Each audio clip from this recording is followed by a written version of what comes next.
Hi everyone, welcome to digital GK classes. तो आप सभी का सीटेट का जो एग्जाम है इस बार ऑफलाइन होना है और आज जो है मैं आपको 30 डेज की स्ट्रेटेजी बताने वाली हूँ, क्योंकि आपके पास भी समय ज़्यादा नहीं है। बिकॉज आप बिहार की भी तैयारी कर रहे हो या फिर किसी और भी एग्जाम की प्रिपरेशन कर रहे हैं, आपका साथ में जो है डीएलएड या बीएड का कोर्स भी चल रहा है। तो सीटेट पास करने की बेसिकली मैं आपको 5 ट्रिक बताऊंगी, जिसमें आपका समय भी बहुत कम लगेगा। आपको हर दिन 2 से 3 घंटे ही देने हैं और 1 महीने में आपका सीटेट जो है पास हो जाएगा। देखिए, आपको भी पता है कि 20 अगस्त को पेपर है आपका सीटेट का, एंड पेपर जो है आपका फिर से ऑफलाइन होना है। अब ऑफलाइन होना है तो बहुत सारी चीजें भी आपको देखनी होंगी, क्योंकि ऑफलाइन का एग्जाम कहीं ना कहीं, अगर मैं ऑनलाइन की बात करूं, ऑनलाइन में थोड़ा ये रहता है कि आप एक बार ऑप्शंस आपने जो भी चूज किया है, सेलेक्ट किया है, आप उसको दोबारा से चेंज कर सकते हैं। बट ऑफलाइन में जैसे ही आपने एक बार ऐसे ऐसे गोला बना दिया, इसके बाद में भले से आपको लगे कि अरे ये नहीं होगा, तो ये सारी चीजें जो है ये गलतियों से बचना है। इसका भी तरीका बताऊंगी। साथ में एक चीज और मैं आपको बोलूंगी कि देखिए, आपको ये नहीं सोचना है कि अभी तक आपने जो है आपका पूरा सिलेबस नहीं कंप्लीट किया गया है, पूरा कंप्लीट नहीं हुआ है। देखिए, सीटेट का एग्जाम जो है आपको ये पता है क्वालिफाइंग नेचर का एग्जाम है। और बहुत से लोग, पहले आपने देखा होगा जब बिहार की वैकेंसी नहीं आई थी, तो उस समय जब ये बोला जाता था कि क्वालिफाइंग नेचर का एग्जाम है, इसमें ज्यादा से ज्यादा नंबर लेकर आना है, और आपने देखा गवर्नमेंट ने एकदम उल्टा कर दिया, अब सीटेट की वैल्यू ही खत्म कर दी। इवन वहां पे तो जो बीटेट जिनका 75 नंबर है और जनरल जो फीमेल है 82 नंबर, उनको भी मौका मिला है, क्योंकि इसको क्वालिफाई बना दिया गया है। इससे आपकी कोई नौकरी नहीं लगने वाली है। तो जब नौकरी नहीं लगेगी तो पूरा सिलेबस कंप्लीट करने की जरूरत नहीं है।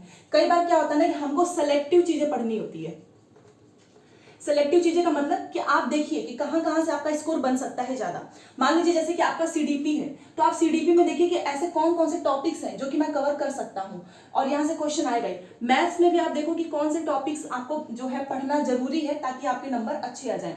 सेम वैसे ही आपका ईवीएस में, एंड जो आपका लैंग्वेज वाला पोर्शन है, और आपका जो मैथ साइंस या फिर जो आपका एसएसटी है, इन सभी में से आपको सब कुछ नहीं पढ़ना है, क्योंकि सब कुछ कोई भी नहीं पढ़ सकता है।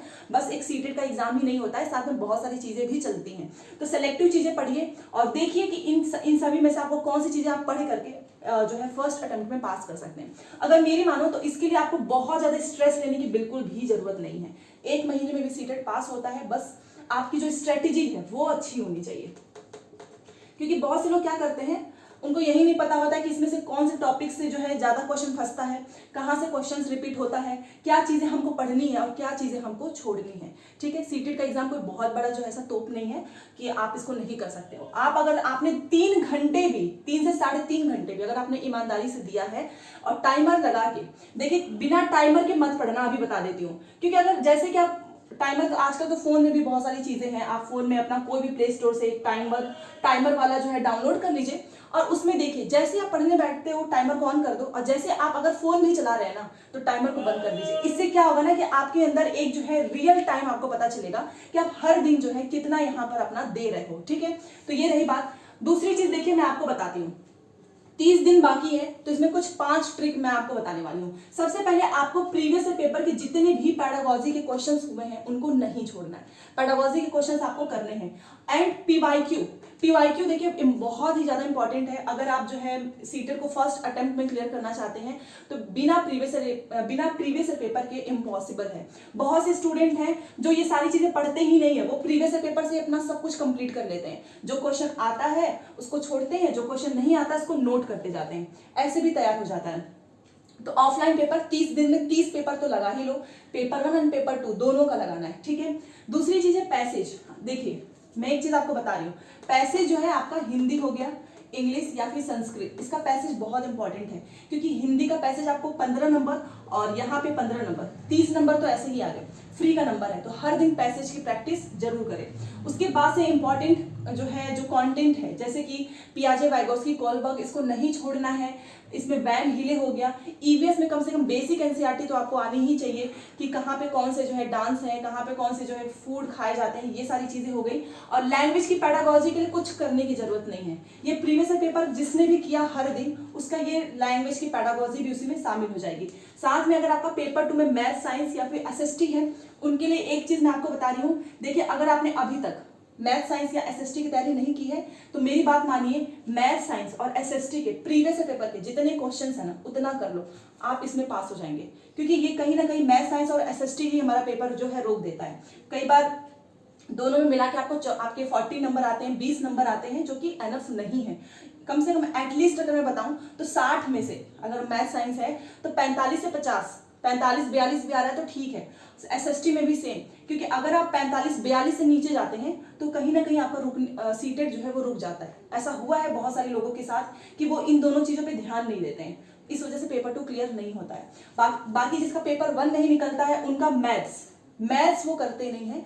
मैथ्स में 7 नंबर आ जाता है, 10 नंबर, 11 नंबर। तो मैथ्स को करने का एक तरीका बता रही हूँ। आपको अलग से क्वेश्चन सॉल्व करने का, अलग से वीडियो देखने के लिए कोई जरूरत नहीं है। आपने जहां से भी प्रीवियस ईयर पेपर बाय किया हो या कहीं से भी आप कर रहे हो, आप मैथ्स के सारे प्रीवियस ईयर पेपर के क्वेश्चंस करिए। हाँ, मुझे पता है कि आपसे गलतियां होंगी, क्योंकि आपने वो कभी उसकी थ्योरी तो पढ़ी नहीं है, तो हो जाने दीजिए। वो गलती होगी, आपके क्वेश्चंस भी गलत होंगे। उसके बाद से जो सोल्यूशन दिया हुआ है उस सोल्यूशन को देखिए और खुद से समझिए। इतना तो हर इंसान समझ लेता है सोल्यूशन से, वहां से आप सोल्यूशन से आप क्वेश्चन को देखिए, समझिए, आपसे वो क्वेश्चन हो जाएगा। ऐसे कर करके आप पूरे प्रीवियस ईयर पेपर के मैथ्स के क्वेश्चन सॉल्व कर लें। देखिए, आपको जो चीजें समझ में नहीं आती आप उसी की वीडियो देखा कीजिए। अगर आपने 10-15 क्वेश्चंस के लिए एक घंटे 2-2 घंटे अगर आप यूट्यूब पे ही लगा दोगे वीडियोस देखने में ही, क्वेश्चंस देखने में ही, तो आपका बहुत ज्यादा समय बर्बाद होगा। जहां यूट्यूब पे आपको 1 घंटे में केवल 30 वीडियो कराया जाएगा, वहीं आप 1 घंटे में थ्योरी भी पढ़ सकते हो, क्वेश्चन भी पढ़ सकते हो। साथ में जब हम कोई चीज खुद करके सीखते हैं तो वो चीजें हमारे दिमाग में रहती हैं। आप खुद से एफर्ट डालिए। तो केवल 5 ट्रिक्स हैं जिसमें आपका पेपर 100% क्लियर हो जाएगा, पेपर नहीं रुकेगा। सेलेक्टिव चीजें पढ़नी है, जो आपकी स्ट्रेंथ है उसकी प्रैक्टिस एकदम बढ़िया से करना, क्योंकि कहीं ना कहीं मान लीजिए आपका सीडीपी में 30 आ जा रहा है, मैथ में भी 30, तो 60 नंबर तो ऐसे ही आप पास हो गए। बाकी लैंग्वेज के दोनों लैंग्वेज का मिला के 30 नंबर, 90 नंबर तो ऐसे ही आ गया। तो जो भी नंबर फिर आएगा वो बोनस होगा। तो इसलिए आपको प्रीवियस ईयर पेपर ऑफलाइन वाला करना है। और ऑफलाइन तो मैंने ऑलरेडी बता दिया है कि आपको ऑफलाइन पेपर जो है वहां पे क्या क्या चीजों का ध्यान रखना है, ठीक है। कुछ भी करना, अगर किसी भी क्वेश्चन पे डाउट आ रहा है तो उसका गोला मत बनाना, उसको लास्ट के लिए छोड़ देना। पहले आप वो चीजें करिए जिसमें आपको लगता है 100% आप श्योर हैं, क्योंकि एक बार गोला बनाने के बाद से आप कुछ नहीं कर सकते हैं। उसके बाद से पैसेज की हर दिन प्रैक्टिस करो। जीन पियाजे, Vygotsky, Kohlberg, Van Hiele, EVS के कुछ बेसिक एनसीईआरटी हो गई, आपका जो मैथ साइंस है इसकी कुछ चीजें हैं जो कि आपको पूछेगा। ये रिएक्शन का नाम हो गया, वाइटामिन हो गया, रोग हो गया, ये सारी चीजें हो गई। एंड रिवीजन, जो भी चीजें आप कम पढ़िए बट काम का पढ़िए, ठीक है ना। 100 किताब पढ़ने से बेटर है कि आप एक किताब को 100 बार पढ़ें, क्योंकि क्या फायदा, जो चीज आप 100 किताबें आपने पढ़ ली हैं और आप पेपर में एक भी क्वेश्चन सॉल्व नहीं कर पा रहे हैं तो कोई फायदा नहीं है। जितना आप पढ़ रहे हैं कम से कम उतना तो आपको आना ही चाहिए। इसीलिए कहा जाता है कि कम पढ़िए बट काम का जितना ज्यादा हो सके रिवीजन कीजिए, ताकि जब एग्जाम में क्वेश्चन आए तो आप 1 सेकेंड लगे आपको सोचने का भी नहीं, आप तुरंत क्वेश्चन देख के आपको पता चल जाएगा कि हाँ ये वाला मेरा सही होगा।